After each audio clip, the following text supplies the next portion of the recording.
baik tahajud ataupun qiyamul lail, ditunaikan sebelum tidur atau setelah tidur, maaf, tidak semua orang yang mengerjakan ini berpotensi mendapatkan nilai-nilai takwa. Awas, rubba qa'imin laisa lahu min qiyamihi illa sahar. Tidak sedikit orang yang qiyam, kata Nabi, qiyam salat di malam-malam Ramadan tidak mendapatkan apapun dari berdirinya kecuali lelah berdiri bergadang saja. Berdiri, diri nggak ada nilainya.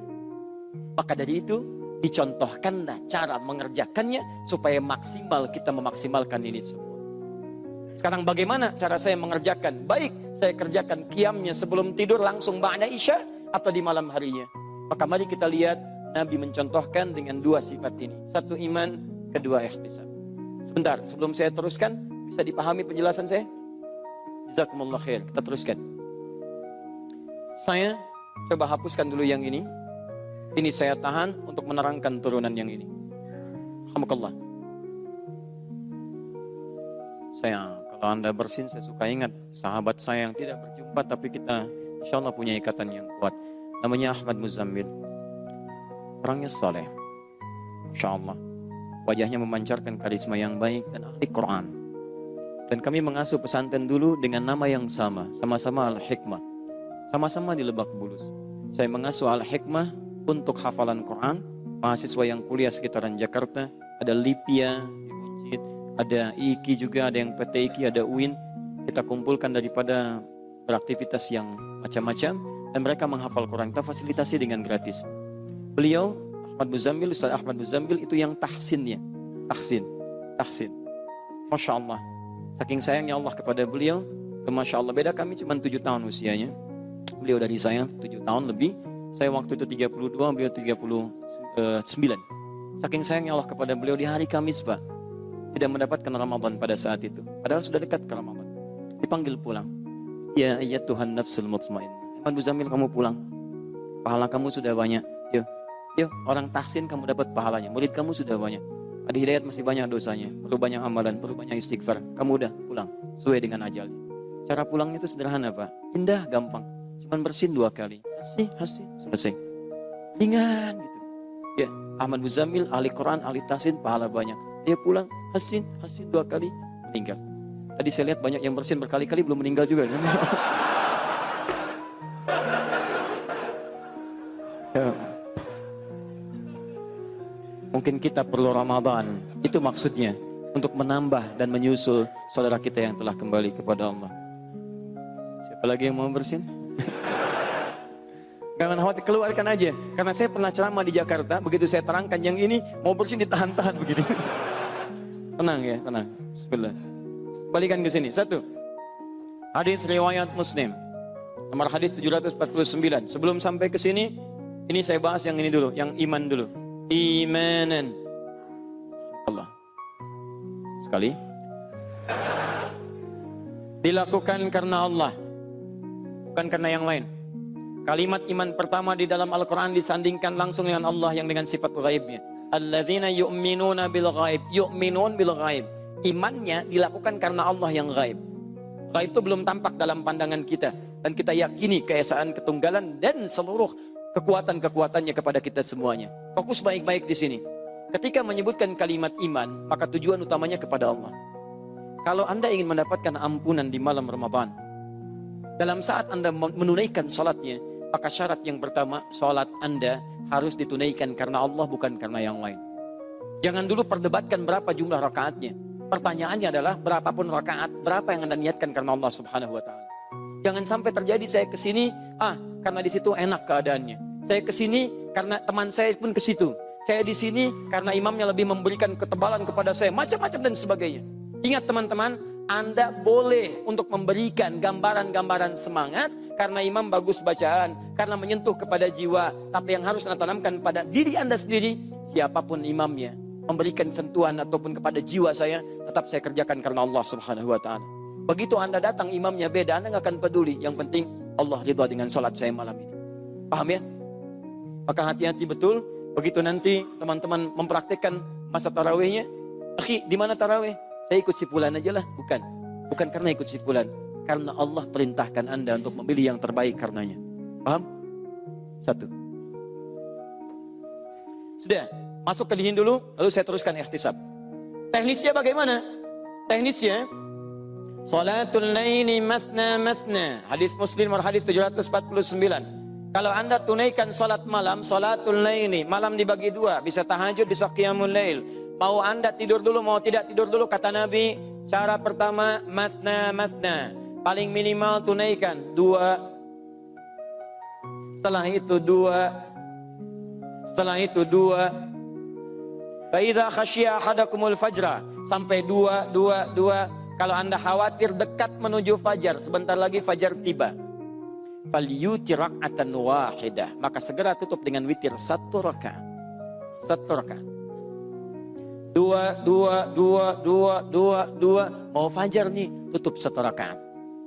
Baik, kebayang nggak teman-teman, ada orang sholat dari ba'da isya sampai menjelang fajar, berapa rakaat dia kerjakan? Banyak ya? Atau yang kedua, bayangannya diturunkan sedikit. Ada orang kemudian tidur terlebih dahulu, bangunnya jam 3 sampai menjelang fajar. Berapa rakaat dia tunaikan? Baik, hadis ini, hadis pertama, memberikan gambaran kepada kita bahwa solat-solat yang dikerjakan pada malam itu, baik tahajud ataupun qiyamul lail, pada dasarnya tidak diberikan batas oleh Nabi SAW. Yang paling tepat kata Nabi, silahkan kamu tunaikan paling minimal 2. Setelah itu tambah 2 lagi.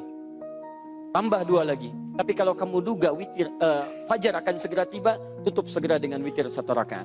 Jelas? Maka rumus yang pertama, Nabi tidak memberikan batas dari rakaatnya, tapi diberikan minimal pengerjaannya 2 rakaat dengan witir berapa? 1 rakaat. Paham? Kita bertanya pada Rasulullah, ya Rasulullah, kalau Anda tidak memberikan contoh batasan, kami khawatir nanti orang akan beda-beda. Yang satu, masjid mana? Masjid Al-Murabi aja deh daripada Darul Ihsan. Kenapa? Al-Murabi cuma 2 rakaat, witir 1 misalkan.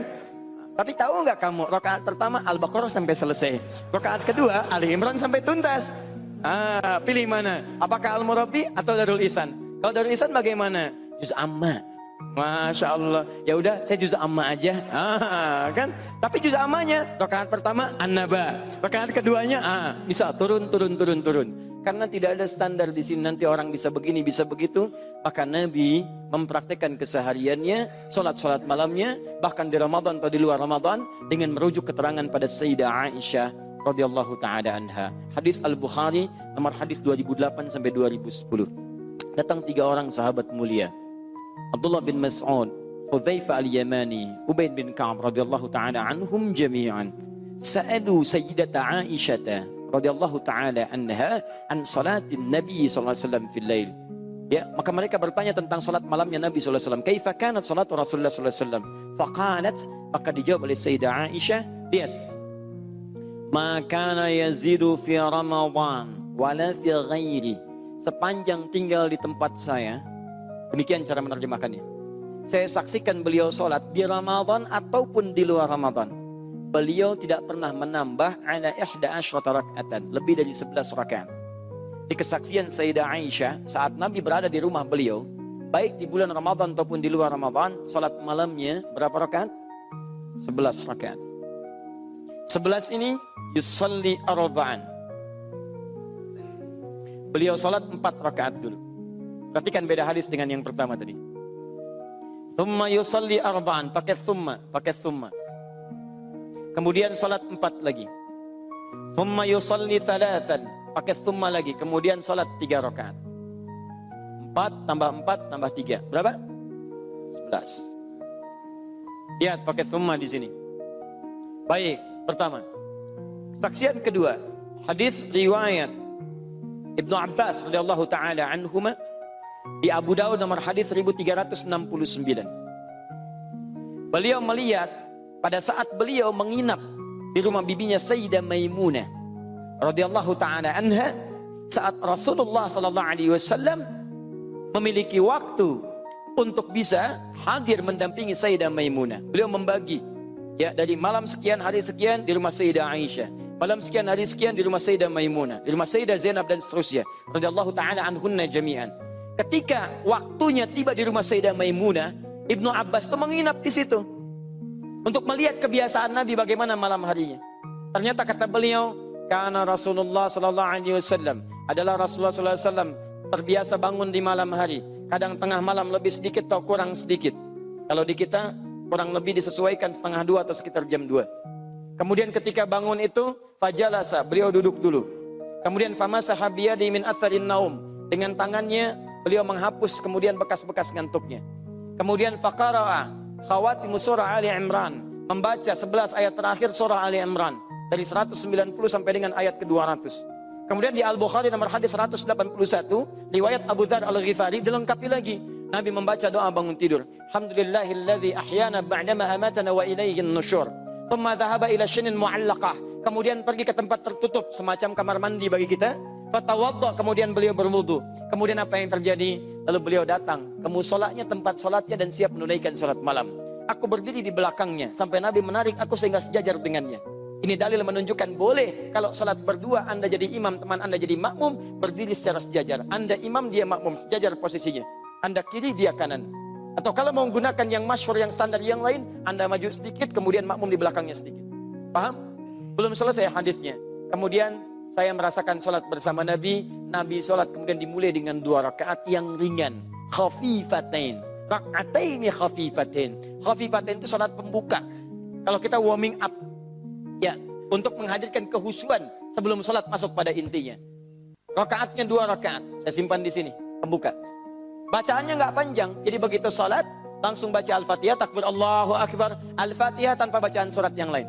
Setelah itu rukuk, i'tidal, sujud, duduk di antara 2 sujud. Rukuk, sujud, bangun lagi. 2 rakaat selesai. Setelah itu beliau menunaikan salat yang 2 rakaat, 2 rakaat, 2 rakaat. Lihat baik-baik. Setelah itu beliau tunaikan 2 rakaat. Tambah lagi 2 rakaat. Tambah lagi 2 rakaat. Tsumma yusalli rak'atain. Tsumma yusalli rak'atain. Setelah itu beliau tutup dengan menunaikan 1 rakaat. 1, 2, 3, 4, 5, 2, 2, 2, 2, 2, 10 tambah 1. Berapa? 11. Dibuka dengan pembuka yang ringan, salat intinya 11 rakaat.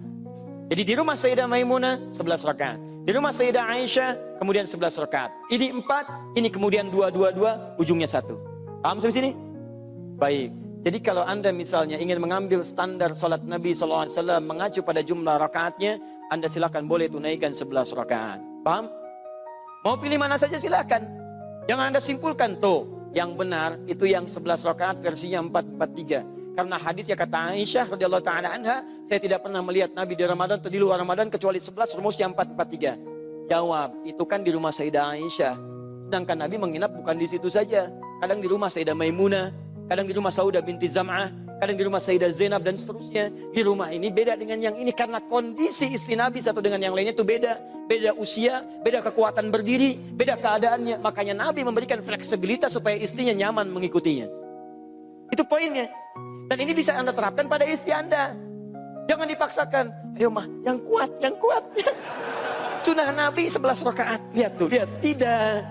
Istri Anda persoalan di kakinya. Cukup mungkin 2 dulu. 1 tutup, dia istirahat, Anda teruskan. Boleh.